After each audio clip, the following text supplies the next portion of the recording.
Hi, so I've reached 38 weeks and 4 days, which is the exact length of pregnancy I had with my first baby, but it's the end of the day now, it's the evening, and I've not had the baby. So who knows when this baby's going to come. So what I thought I'd record is a few things that happened at my Blessingway party that I had on Saturday, a couple of days ago. When I had my first baby, I had a traditional baby shower, but I had only female relatives, and if people wanted to bring a present, they had a £5 limit.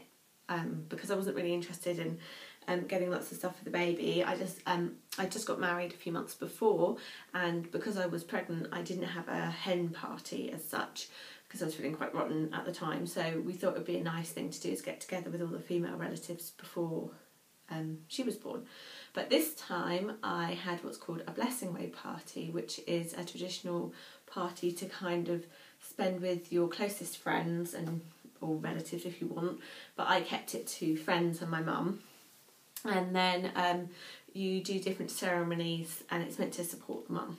So we did a few different things. The first thing was that everyone was invited to bring a bead, and I've strung on the ones that I have received so far, and everyone could contribute and give different things, and they've got different meanings. And then the idea is that during the labour you put this on as a necklace or a bracelet, and you wear it as a symbol of this, each of the people being there for you. So some people gave me their bead because they couldn't come to the party, and then some people brought their bead with them to the party, and I've not actually finished it. There's still a needle on here because a couple of other people have said they'd like to give me one. So what I've done is I've got it ready. If I wanted, I could just knot it and wear it if I went into labour. But if I see some of those people that wanted to give me more beads, I could add them up. And lots of people end up bringing more than one bead because a lot of people happen to have quite a few beads knocking about, I think. So when we went on to do the next thing, which was the candle ceremony, quite a few people added beads to that.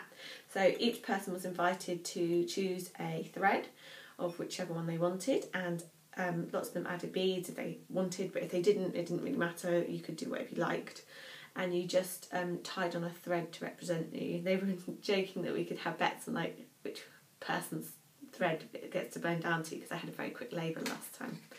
So the idea is that we light this candle when I go into labour in this room. And to take home, I gave people a candle that they can light, so I'll let them know when I go into labour.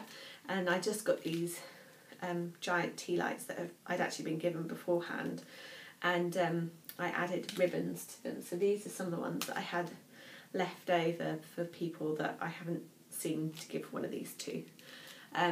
So if you weren't able to come and you were invited, or you'd like one, I have quite a few left over because I just did the whole pack whilst I was at it. We also did a thread ceremony where we bound everyone that was there together. There was only a few of us. So you wrap it round, and then it wrapped round the next person's wrist or ankle, and you go all the way around the circle, and then you cut it and you tie it, and you have two. You have it wrapped around twice. You can't. I don't know if you can really see.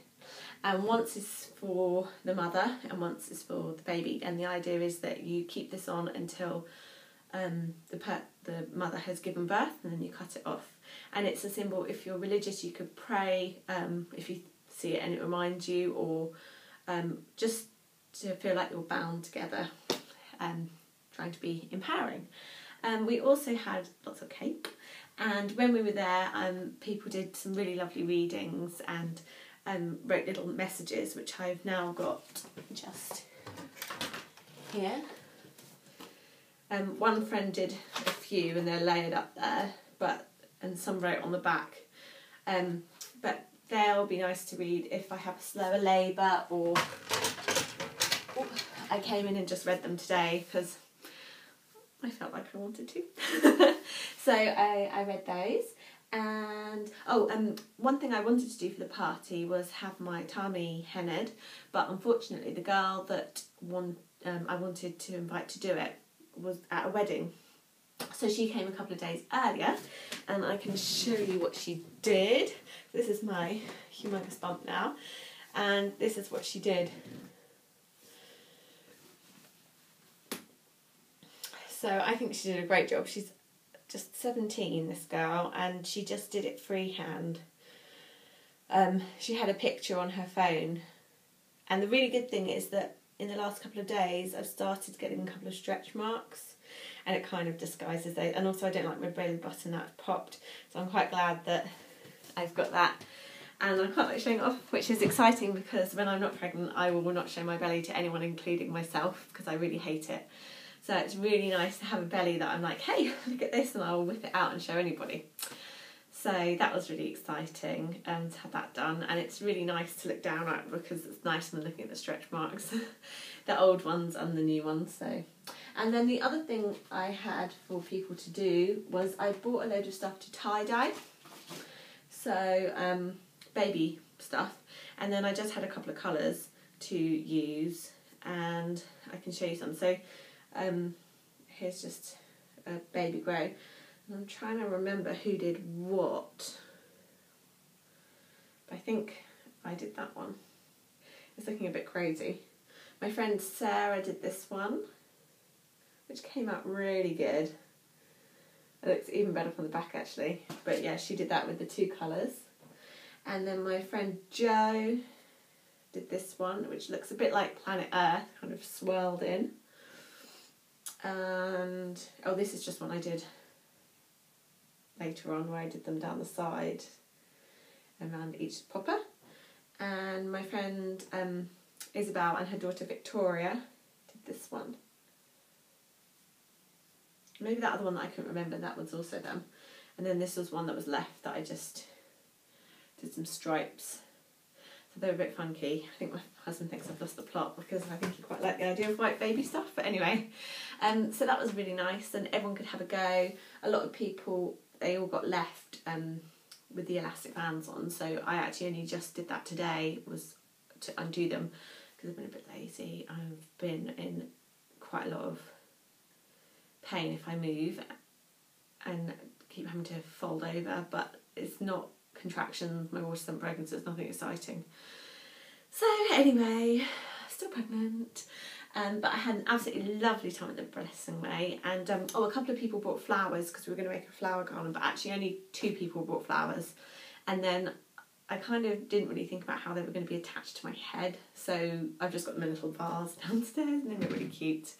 So it was really nice. It was quite different from a baby shower, but I think it worked quite well. I think it was really nice because everyone was talking about when they'd had babies and what had happened to them. And then my friend that's due a couple of days before me, it was really nice to have her there because it felt like I wasn't the only one. And yeah, it was really lovely. And she led some of the ceremonies, and it was really exciting. And I keep looking at this and getting all excited that I have such lovely friends, and they and even the ones that couldn't come left really nice messages saying they couldn't come. So it's just made me feel just that little bit more excited now, and I can't wait to meet the baby. So yes, I will keep you updated, but that is the story of my Blessingway party. I'll see you again soon.